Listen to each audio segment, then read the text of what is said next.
Welcome to this week's episode of NC Preps TV. I'm your host, Josh McKinnon, joined as always by my co-host, Kevin Utz, and NCPreps.com publisher, Dina King. We're joined this week by New Bern quarterback, Josh Taylor. Last week in the NCPreps.com game of the week, New Bern defeated Havelock 63-34. Josh, talk a little about the win for us. Obviously going into a game, at Legion Stadium, it's gonna be rocking a little bit, and I'd like to think me and us and New Hanover, two of the top two teams, not only in the conference, probably in the state, and just trying to match our athletes with theirs, and we played real well and took care of the ball and took advantage of their turnovers, and it just turned out for the best. Speaking of turnovers, I'm pretty sure your defense forced 5 turnovers. Is that correct? I think so. You guys kind of obviously are known for a high-powered offense, but that defense really stepped up and played well. Can you talk a little about their effort in the game? They did. They're well prepared every week. I think they have given up 34 against New Hanover and Havelock, but that's going to happen sometimes. But all the guys on defense, they're working hard every day. They're going against our offense, and we give them good looks. But just they make great plays on some interceptions, and just being in the right place at the right time. Being in position really pays off. For the turnovers, they actually have 7 total turnovers for the game. There was 4 fumbles for New Hanover and 3 interceptions, and 2 of those interceptions returned for touchdowns. Mm-hmm. So, well, guys, I think last week we said that this one was going to be a lot of points and a lot of yards, and I even think that maybe New Hanover had maybe more yards than you guys, Josh, but what matters was on the scoreboard, 63-34, and y'all have been rolling all year.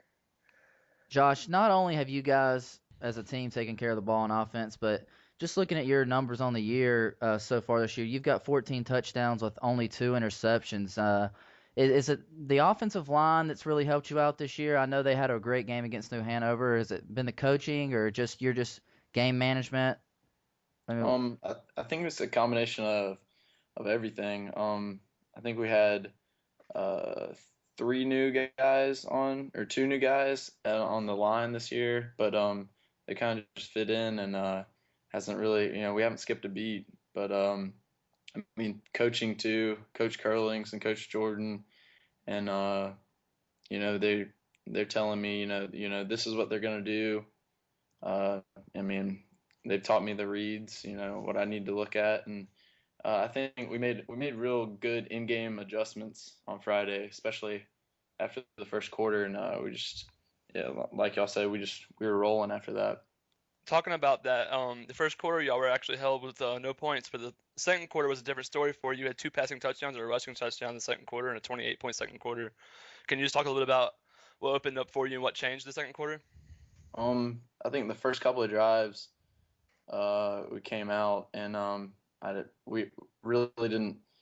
Coach Curlings didn't. He said, I haven't seen them line up in that. I hadn't seen them line up in that in film, and hit us in the mouth a couple times. And then I think I threw an interception on the second drive. It was a great play by their number 3. I'm not sure what his name was, but after that we just kind of realized, what they were giving us. They were giving us some big holes up the middle, so called some run plays up the middle that opened up. Then we took it off the outside, that was working, and then went up top to Braylon for a touchdown. It just seemed like things were really going our way after that. Josh, you guys being so far out in the East, a lot of these teams over in the West, say Butler, Mallard Creek, I'm sure you've heard of them, Porter Ridge, teams like that. You guys don't really ever get a chance to see each other. Would you say you guys are, and obviously you're not, I'm not going to say an under a radar team, but do you feel like you guys are kind of like the sleeping giant a little bit? I think so, a little bit. I think, a lot of media coverage, not getting out to New Bern and seeing us play. But I think, it's always kind of been that way. But Talk to us. about the team attitude in the locker room after the win. You guys have had some very impressive wins so far this year. Is the team attitude pretty good? I mean, you guys, everybody's still staying focused? Oh yeah, I think we're. I think this year, I think the past 3 years we've been real focused. Everybody's friends on the team. Locker room's great.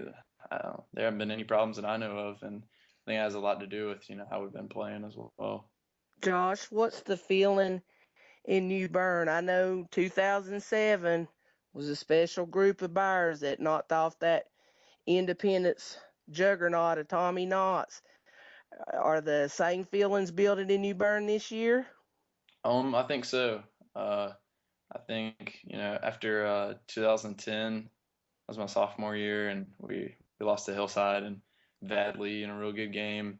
After that, I think everyone's getting excited about New Bern football again. And last year we lost to Scotland, and everybody said, we'll get it next year, we'll get it next year. And Could be your time. yeah, about Those time. two teams won state championships, so you got put out by very good ball teams and everything. But another thing I wanted to mention is this Bear Country, the movie. It's getting a lot of publicity in your area, and Terry Barnes is putting out a very good video of you guys, and we hopefully will have some of that footage on our site here shortly. And just comment on that. Yeah, I think Terry was out. He was out last year, actually at the New Hanover, one of the New Hanover games last year. Started doing a little, I guess, little trailers for us, and then it's really all him. He's just he wants to display the New Bern program to everybody. So I think that's great. Josh, I don't want to take away from the win and talking about a team because you seem like you're very team oriented, but talk a little about recruiting for us. Is there anything going on in recruiting trail, or have you started looking around anything or hearing from any schools? Yeah, I'm not from any big D1 schools or anything, but I went up to University of Richmond this past Saturday. Went to a game up there. Um, I haven't had any offers, but I'm real interested in going to a FCS school if that's what's going to take. And I actually just got off the phone with Elon, so I'd be willing to go to any school like that and just try to play at the college level really. How did you We like? know. How did Go you like ahead. Richmond? I know they just got a new coach this year. I'm pretty sure the old coach who was at Liberty, I'm pretty sure is at Richmond this year. Correct me if I'm wrong, but can you talk a little about your visit there and what coach told you? Yeah, it's Coach Rocco there now. He's a real energetic guy, and I've talked most with the guy that recruits our area, Coach Legg, and I think I've been up there a couple times. I went up there for camp. Real nice campus, field. Their stadium's right in the middle of the campus. It's I got a good feel for the kind of I guess new era that's going to be at Richmond, and it was a good day. Dina? Well, I know if you keep winning ball games like that, I know you're going to get a lot of eyes on you and several of your teammates. I know Braylon Cherry is committed to state, and Watkins at Charlotte. Any other kids that have committed?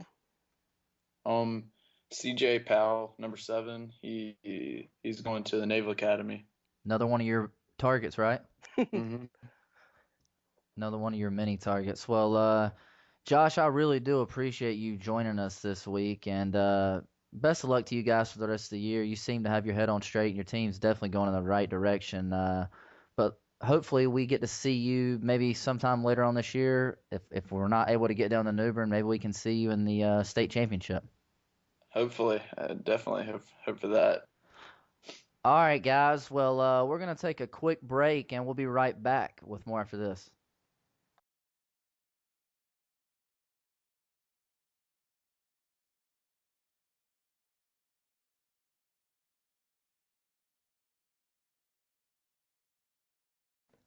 Welcome back to NC Preps TV. I'm your host, Josh McKinnon, joined as always by my co-host, Kevin Utz, and NCPreps.com publisher, Dina King. Kevin, you had a chance to get down last week to see Richmond County take on Hope County.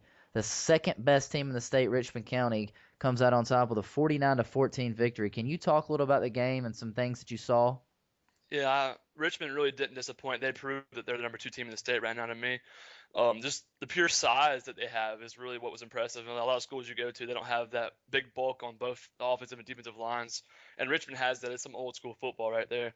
Offensive linemen, Tyrone Crowder and Alex Norton are the ones leading the way for that. And Devontae Covington, South Carolina commit on the defensive line, really controlled the game on the line of scrimmage throughout the entire night. They were without Daquan Nichols, running back committed to NC State. He's got a sprained ankle, still out, and injuries are really starting to plague this Richmond County team. Raheem Bowden, receiver, he really shined on Friday night with 2 touchdown catches, but that all ended in the third quarter when he took a nasty shot to his right elbow and dislocated his right elbow. And they're expecting him to be out for at least 2 to 3 weeks. They're hoping to have him back by Scotland County or playoffs. But the control of the offensive and defensive line really what led to it. They had a 28-0 lead in the first quarter, and it was never really a close game. The defense really stood out, stopping Detrez Newsom from Hope County, who came into the week the third leading rusher in the state, but he was held to 18 carries for 40 yards. He did add a touchdown on the night, but to no fault of his own. I mean, he was getting hit in the backfield as soon as he get the ball, but it was a fun game, great game to watch, and Richmond really showed why they get all the credit that they deserve. Kevin, these injuries right now, we might not have seen them play a factor in this game in particular, but as the season goes along, is this something that could really hurt this Richmond County team and possibly keep them out of a state championship run? Well, it definitely hurts, but I mean, both players, Nichols and Bowden, seem to be back for the playoffs. So if anything, it might actually, add some positives that the other players are getting more experience now in case they are needed to step up later. But when they play Scotland, I think they're going to need both those players to win the game. So, but until then, I think they're going to be okay, and I think it will help as far as experience goes for some of the younger players. Is this the best team up front in the state as far as on both sides of the ball? As far as I've seen so far this year, and I've seen quite a few of the top schools, and their size and stuff, they're the most physical team that I've seen so far this year on the offensive and defensive lines. Are they a state championship contender? They are definitely a state championship contender. All right. Well, I mean, if anybody would know, it's been you. You've had a chance to see some good ones this year. I had a chance to get down to Mallard Creek last week for the second time. I've had a chance to see them this year after that week 1 disappointment against Butler. But they look like a total different team to me. They defeated Vance 31-0. And the most positive thing that I took from that game for Mallard Creek was the quarterback play. Henry Scaife has come a long way since that opener. He threw for 226 yards and 2 touchdowns. And, he's really just came a long ways. And his number 1 target, obviously, the number 1 player in the state, Marquez North, got off to a great start. 4 catches for 103 yards and 2 touchdowns. And Marquez, obviously, is obviously going to dominate every game, but he struggled a little bit in the Butler game. They couldn't find different ways to get him the ball, but I've noticed that Coach Palmieri has really changed up his game plan and focused on getting the ball in Marquez's hands. He's got him in the backfield. He's lined up out wide. They're throwing, getting the ball in his hands quick off the line, and he's getting a lot of yards after catch. Another positive, running back Gary Gore ran hard all game and really wore down that Vance defense, and really is what helped them go on some long drives. I'm talking 96-yard drives. He finished the night with 91 yards rushing and a touchdown, and really what stood out to me was they were on about the 8-yard line, and he had a play go up the middle, and he thought he was had about 5 tackles that bounced off of him, and I guess I would feel bad if I didn't say something about that Mallard Creek defense shutting out this Vance offense and limiting him to 42 yards rushing. That's got to be a season low for Vance this year. He really kept Lorenz Bryan in check all night long. 42 yards for Vance rushing. That's a great Yes, it is. And another thing I was really impressed with, the guys up front got it done in Mallard Creek. They paved the way for running back Jay Horton and Gary Gore, and they're let up front by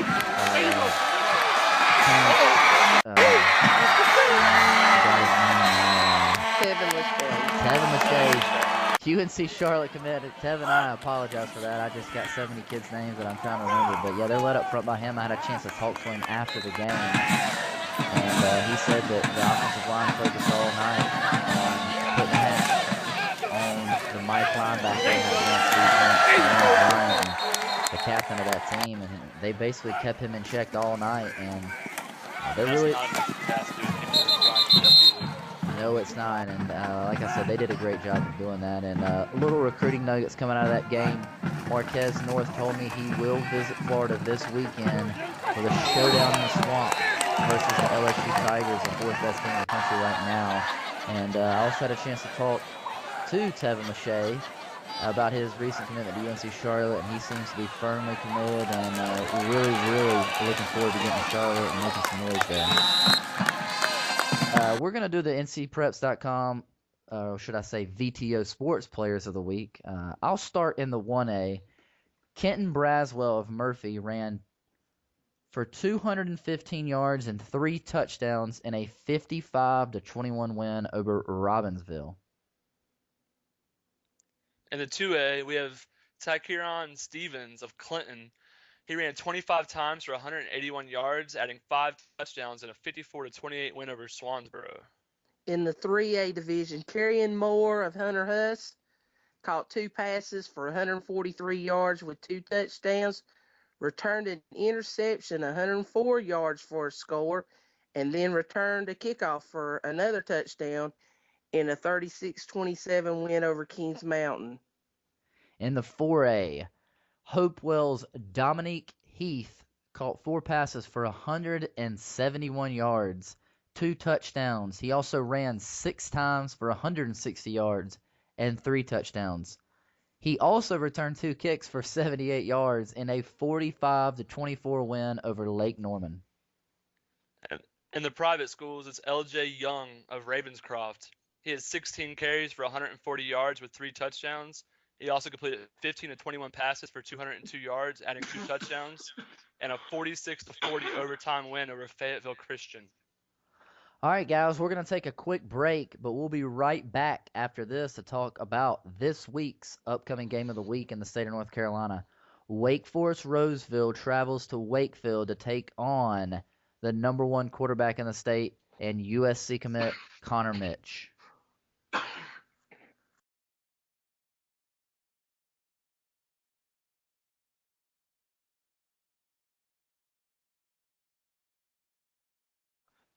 Welcome back to NC Preps TV. I'm your host, Josh McKinnon, joined as always by my co-hosts Kevin Utz and NCPreps.com publisher Dina King. This week's game of the week is Wake Forest Roseville at Wakefield. Wakefield is coming off of a bit of a disappointment last week as they went and played on the road and played at a always hostile crowd at Leesville Road and got tore apart by one of the best underclassmen in the state, if not the best underclassman in the state. That's a bold statement, but I did make it. Braxton Berrios, he had 5 touchdowns on the night, and shout out to him for a great game. But let's get back to this game this week. Kevin, do you think Wakefield's going to be able to respond? I think Wakefield's definitely going to come out fired up and be ready for this game. Being at home against Rolesville is always a big game. If they're going to win, I don't know. Rolesville comes in, they're a very strong team this year. Give me, do you have a prediction on the game outcome?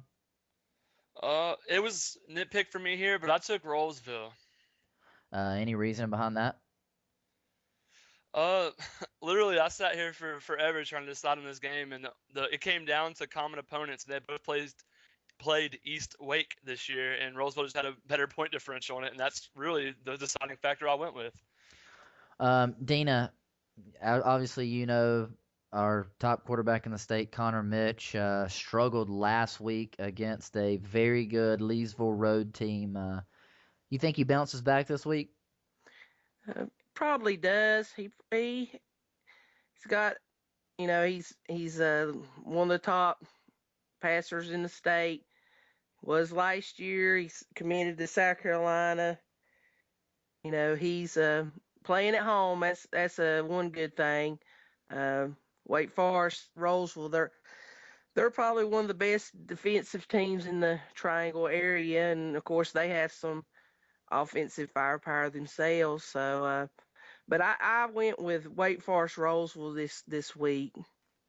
As far as this season has gone so far for Connor Mitch, they lost some offensive linemen, and I think that probably was accredited to how he played last week and the team actually played. I just don't know if they were able to protect him, but I'm going to go with Wake Forest Roseville here as well, and I'll actually be at the game and looking forward to getting down there. I've never been to Wakefield, so I'm actually looking really forward to that, and looking forward to getting my eyes on Connor Mitch again and the Filet boys, as well as Wake Forest Roseville, the Love boys, and Petey Williams, as we all remember from last year, making the Matrix move that actually made ESPN.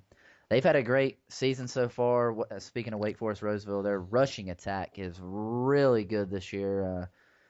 They've got 3 guys who carry the ball for them this year, and I think that's really what's going to be the difference maker in the game this week is the rushing attack, because Wakefield has lost some players up front on the defensive line last year, and they're struggling so far this year, and I just think that it's going to be hard, as well as y'all know, if you cannot stop the run, it's tough to get a win, and I think that's going to be a real big factor in the game, as well as keeping that Wakefield offense off the field as well.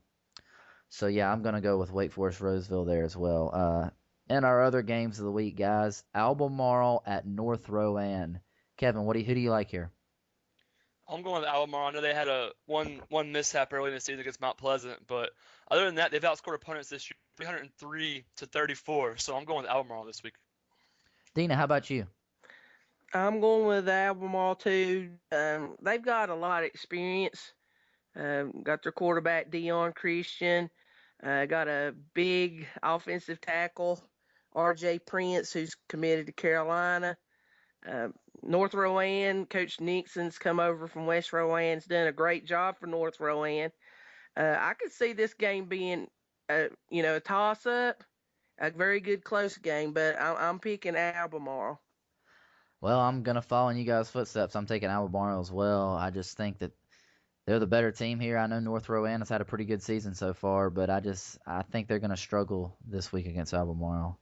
In our next game, Reedsville travels to play West Rowan. Dina, we'll start with you this time. Who do you like? Well, I'm going to pick West Rowan. They're the home team.